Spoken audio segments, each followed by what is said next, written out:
تخيل تكتب فكرة بس وتلاقي فيلم كرتون كامل اتعمل قدامك في ثواني، مش صور بس، لا فيديو وصوت وشخصيات ومونتاج كامل من غير ما تعمل اي حاجة. في الفيديو ده هوريك اداة ذكاء اصطناعي مجنونة حرفيا، تقدر تحول اي فكرة في دماغك لفيلم كرتون كامل، سواء كان دقيقة او 5 دقايق او حتى 10 دقايق زي ما تحب. والاقوى ان جواها شات بوت ذكي، تقدر تقول له عدل، غير، زود مشهد، وهو ينفذ لك كل حاجة فورا. والمفاجأة بقى ان الاداة دي مجانية، او هي مش مجانية بالكامل، ولكن هوريك ازاي تقدر تستخدمها بشكل مجاني. وكمان انت مش هتحتاج ان يكون عندك اي خبرة لا في المونتاج ولا وجع دماغ. لو عمرك حلمت تعمل فيلم كرتون من غير ما تتعلم حاجة صعبة، خليك معايا للنهاية، لان اللي انت هتشوفه النهاردة ممكن يغير طريقة شغلك بالكامل. السلام عليكم ورحمة الله وبركاته، انا سونيك، عاملين ايه يا شباب؟ ان شاء الله تكونوا بخير. يا ريت قبل ما نبدا ما تنساش اللايك والسبسكرايب بتوعك، وانك تفعل زر الاشعارات لو تكرمت طبعا، علشان يوصلك كل فيديو جديد اول ما ينزل ان شاء الله. ويلا بينا نبدا من غير كلام كتير. الموقع الشباب اللي احنا النهارده هنستخدمه ان شاء الله اسمه انيجام بيتا. اكيد طبعا هتلاقيني سايب لك رابط الموقع تحت في وصف الفيديو وفي اول تعليق مثبت علشان تقدر تجربه معايا. حرفيا يا شباب الموقع ده يعتبر مميز جدا، بالذات للناس اللي بيحبوش انهم يكتبوا سكريبتات ويعملوا مشهد ويعملوا مونتاج والشغل ده، لان حرفيا الموقع ده بيعمل لك كل حاجه من الالف للياء بدون تدخل منك تماما. لو احنا بقى عايزين نبدا في انشاء الفيديو بتاعنا او توليد الفيديو بتاعنا، كل اللي احنا نعمله هنطلع فوق هنا ونضغط على ستارت فور فري. لو ظهرت لك رساله زي كده اللي هي يعني معناها ان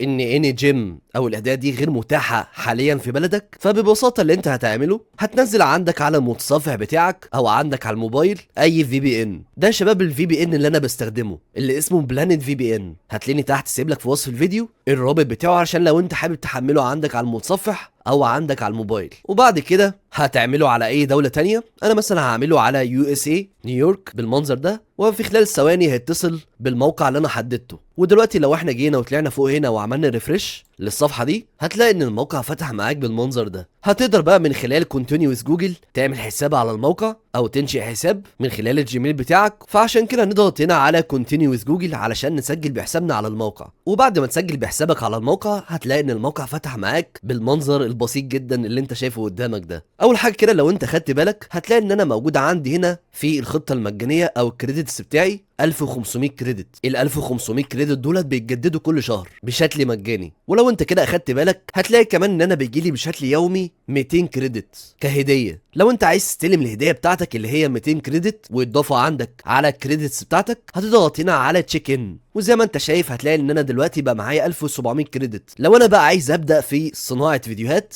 هتروح هنا وتكتب فكره الفيديو اللي انت عايزها. واحسن حاجه انك انت ممكن تكتب الفكره بتاعتك باللغه العربيه والموقع هيفهمك عادي جدا، وهينشئ لك منها فيديو بشكل طبيعي جدا. يعني مش شرط انك تكتب الفكره بتاعتك باللغه الانجليزيه. انا بالفعل يا شباب خليت ان الشات جي بي تي يعمل لي قصه للفكره اللي انا عايزها، وزي ما انت شايف عمل لي السكريبت اللي انت شايفه قدامك ده. ولكن خلي بالك لما تخلي الشات جي بي تي يعمل لك قصه، قول للشات جي بي تي انها ما تزيدش عن 30 ثانيه. وده بسبب بما اننا بنستخدم الخطه المجانيه على الموقع ده، فما ينفعش نعمل فيديوهات اكتر من 30 ثانيه. ولكن ما تقلقش، في اخر الفيديو هقول لك ازاي تقدر تزود عن 30 ثانيه لاي مده انت عايزها. ولو انت عندك فيديو اكتر من 30 ثانيه حاول انك تقسمه على اجزاء، كل جزء يكون 30 ثانيه. فدلوقتي كل اللي انا هعمله هحدد على السكريبت اللي عمله لي الشات جي بي تي بالمنظر ده، وهاخده كوبي او نسخ. هرجع تاني على الاداه وهعمل هنا بيست او لصق للسكريبت اللي عمله لي الشات جي بي تي. لو انت بقى خدت بالك كده هتلاقي ان هنا موجوده علامه زائد، تقدر عن طريق علامه زائد دي تعمل ابلود او تعمل يعني رفع لصور انت حابب انك انت تضيفها في الفيديو. تقدر بقى ترفع صور لكاركتر اللي هي شخصيات، او تقدر ترفع صور لاي عناصر انت حابب انك تضيفها في الفيلم بتاعك. عشان لو انت متعرفش، الموقع ده بيقدر انه يحافظ على شكل الشخصيات ويثبتها لك في جميع المشاهد بتاعتك. بالفعل انا كنت عامل صورتين لشكل الشخصيات بتوعي اللي يكونوا موجودين في الفيلم ده، فكل اللي انا هعمله هضغط هنا على علامه الزائد وهرفع صوره الشخصيتين دول اللي انا حابب ان انا اضيفهم في الفيلم بتاعي، اللي هم هيكونوا الابطال بتوع القصه. بعد كده نضغط هنا على الاوبن والصورتين هيترفعوا عندنا بالمنظر ده. ولكن خلي بالك الصور ممكن عقبال ما تترفع ممكن تتاخر شويه، فمتقلقش يعني. ولو احنا كده بالنسبه لنا كل حاجه تمام، بعد كده هنروح هنا ونضغط على الزر اللي باللون الاصفر ده علشان يبدا يعمل لنا جنريت او توليد للقصه بتاعتنا. وهتلاقي ان الصفحه دي فتحت قدامك بالمنظر ده. هتلاقي ان هو دلوقتي حاليا بدا ان هو يعمل لي انالايزنج ايمج او يعني بيحلل الصور اللي انا رفعتها. وزي ما انت شايف كده هتلاقي موجوده على الجنب هنا في زي شات بوت، تقدر بقى تكتب له اللي انت عايزه، زي كأنك بتتكلم مع الشات جي بي تي. زي ما انت شايف هو حاليا دلوقتي بدأ يعني يحلل القصة بالكامل بالمنظر اللي انت شايفه ده. وبعد ما الموقع يعمل تحليل للصورتين اللي انت رفعتهم دول والسيناريو بتاعك اللي انت رفعته، هتلاقي ان الموقع بيقولك قبل ما نبدأ احتاج ان تختار الوضع الانتاجي المناسب لمشروعك. وبالفعل هتلاقي ان الموقع عمل لك وضعين، والمفروض تختار الوضع المناسب ليك لانتاج المشروع بتاعك. اول وضع وهو الاي اي دايركتور مود. الوضع ده يا شباب بكل اختصار بيعمل لك كل حاجه بشكل تلقائي باستخدام الذكاء الاصطناعي. يعني هو بيولد لك المشاهد، وبعد كده بيحول لك المشاهد دي الى فيديوهات، وبيضيف لك صوت على الفيديو، وبيعمل لك مونتاج، وبيعمل لك كل حاجه بشكل تلقائي باستخدام الذكاء الاصطناعي بدون تدخل منك تماما. هو بس بيسالك على كام سؤال بحيث يعني ان هو يفهم منك الفكره الفيديو اللي انت عايزها عن طريق الاسئله اللي هو بيسالها لك. اما وضع الورك فلو مود، فالوضع ده يا شباب هيولد لك الفيديو ولكن بوضع مانيوال، او يعني اللي هو معناها يدوي. يعني انت اللي هتعمل كل حاجه، يعني انت اللي هتولد المشاهد بنفسك وتحول المشاهد دي الى فيديوهات، وانت اللي هتضيف الصوت وبتعمل كل حاجه. فاختار بقى من هنا الوضع المناسب ليك. لو انت مش عايز تتعب دماغك هتضغط هنا على AI Director Mode، فهنضغط هنا. وبعد ما تختار المود ده اللي هو AI Director Mode، بيأكد عليك على كل حاجه زي مثلا مده الفيديو، المنصه، ونسبه العرض، والجمهور، والصوت. لو انت بالنسبه لك كل حاجه هنا تمام، هتنزل تحت هنا وتكتب كلمه نعم. ولكن انا الصراحه عايز اعدل بعض الحاجات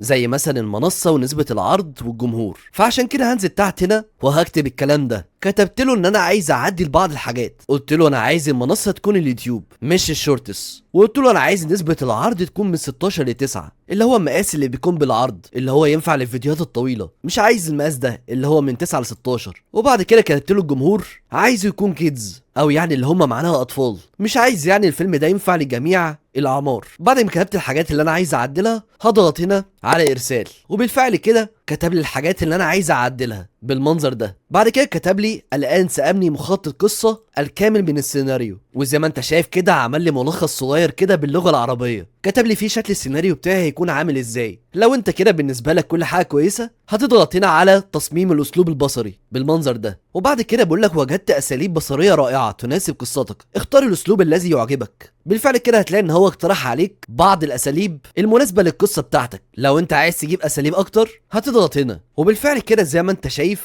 هتلاقي ان هو فتح لك مكتبه كامله جواها جميع الاساليب اللي انت تحلم بيها. هتلاقي بقى موجوده عندك ستايلات لكرتون، وستايلات لانمي، وستايلات لاسلوب واقعي. هتلاقي تقريبا موجوده عندك كل الاساليب اللي انت تحلم بيها. هتختار بقى من هنا الاسلوب اللي يعجبك، او يعني اللي انت عايزه للقصه بتاعتك. بما ان انا عايز اصنع فيديو كرتون، فهختار الاسلوب ده المكتوب عليه كوزي 3D، فهضغط عليه بالمنظر ده، وهيبدأ دلوقتي يعمل لنا القصة بتاعتنا بالاسلوب اللي احنا اخترناه. بعد كده نضغط هنا على تصميم المفاهيم البصرية علشان يبدأ لنا في صنع المشاهد بتاعتنا بالاسلوب اللي احنا اخترناه. بيقول لك دلوقتي سأبدأ الآن بتوليد جميع المفاهيم البصرية دفعة واحدة. وبدأ زي ما انت شايف كده يعمل لنا جنريتنج ايمج او توليد الصور. وزي ما انت شايف كده هتلاقيه بدأ ان هو يسحب من عندنا كريدت. سحب حوالي من عندي 80 كريدت لحد دلوقتي من ال 1700 كريدت بتوعي اللي انا خدتهم بشكل مجاني من الموقع. وبالفعل يا شباب زي ما انتم شايفين انشأ لي المفاهيم البصريه اللي هتكون موجوده في الفيديو، او يعني العناصر اللي هتكون موجوده في الفيديو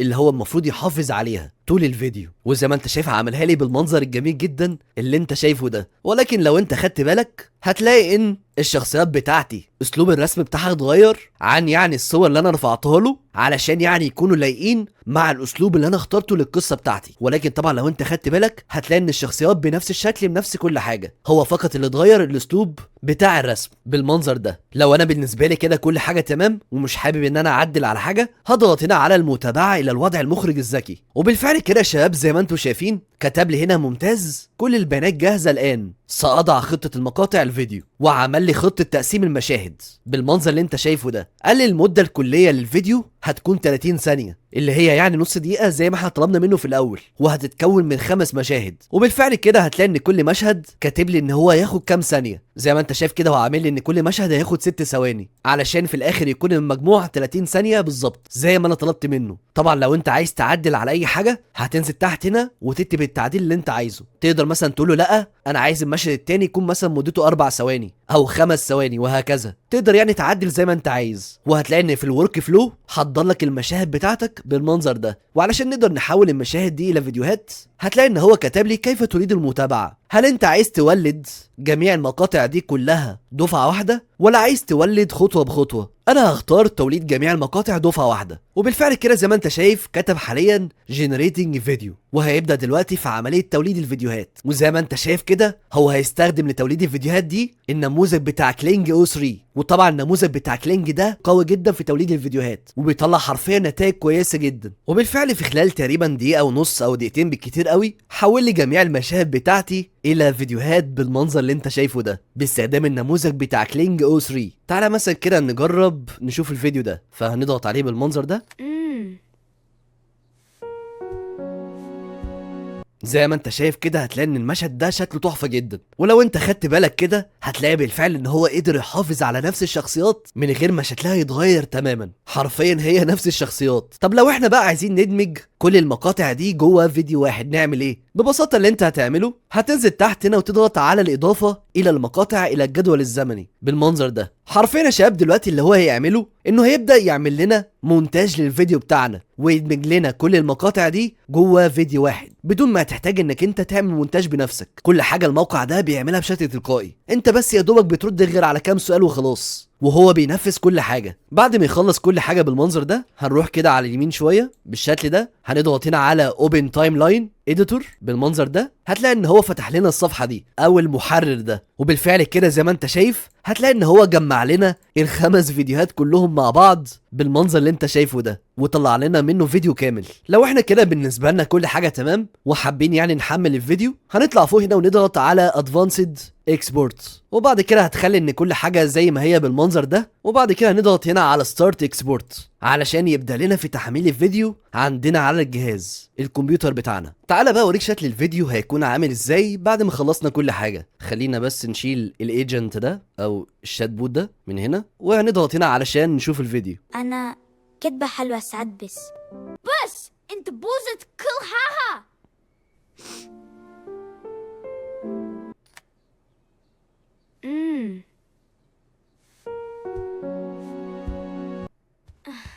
استني انا اسف. نسلشها سوا.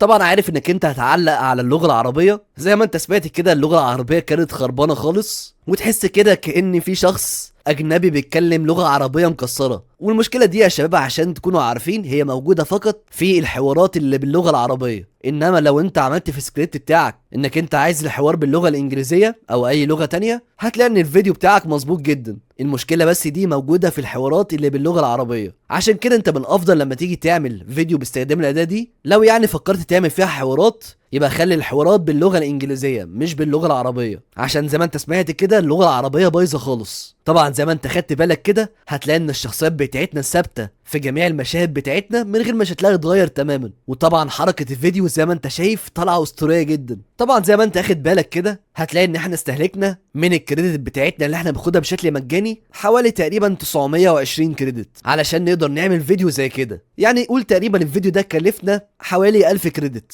لو احنا بقى عايزين نعمل فيديوهات تانية، ببساطه اللي انت هتعمله هتطلع فوق هنا وتضغط على الهوم بيج عشان نرجع تاني على الصفحه الرئيسيه. بعد كده نضغط هنا على لوج اوت او تسجيل خروج، وبعد كده نطلع فوق هنا ونضغط على ستارت فور فري، وبعد كده نضغط هنا على كونتينيو وذ جوجل، وهنسجل عن طريق اي حساب تاني غير اللي احنا سجلنا بيه اول مره. وبعد ما تسجل باي حساب تاني على الموقع زي ما انت شايف هتلاقي اتضاف عندك 1500 كريدت، وهنضغط هنا على تشيك ان علشان نستلم الجايزه بتاعتنا اللي هي 200 كريدت، وهتلاقي دلوقتي بقى معايا 1700 كريدت. هقدر حاليا دلوقتي ان انا استخدم الموقع تاني واعمل 30 ثانيه كمان، وهترفع نفس الصور للشخصيات اللي انت رفعتها في اول مره. وبعد ما ترفع الصور بتاعتك بعد كده تكتب هنا السكريبت بتاعك بتاع الجزء الثاني. علشان كده انت من الافضل لو انت يعني عايز تعمل فيلم طويل او فيديو طويل من الافضل تخلي الشات جي بي تي انه يقسم لك الفيديو بتاعك على كذا جزء، كل جزء بيتكون من 30 ثانيه. وطبعا الكلام ده انت ممكن تشرحه للشات جي بي تي وهو يعمله لك بكل سهوله. يعني مثلا لو الفيديو بتاعك مدته 5 دقايق، هتخلي الشات جي بي تي يقسم لك ال5 دقايق دولت على اجزاء، كل جزء هيتكون من 30 ثانيه. وبعد ما تعمل هنا لصق للجزء بتاعك التاني، هتضغط هنا على جنريت وهتعمل نفس الكلام اللي احنا عملناه من شويه. وحاول برضو تختار نفس الاسلوب اللي انت اخترته بالظبط، او يعني اللي انت عملته في الجزء الاول. والعمليه دي تقدر تكررها كذا مره لحد ما تصنع الفيلم بتاعك اللي انت عايزه بالكامل. كل ما يخلص منك الكريدت بتوعك، كل ما تعمل تسجيل خروج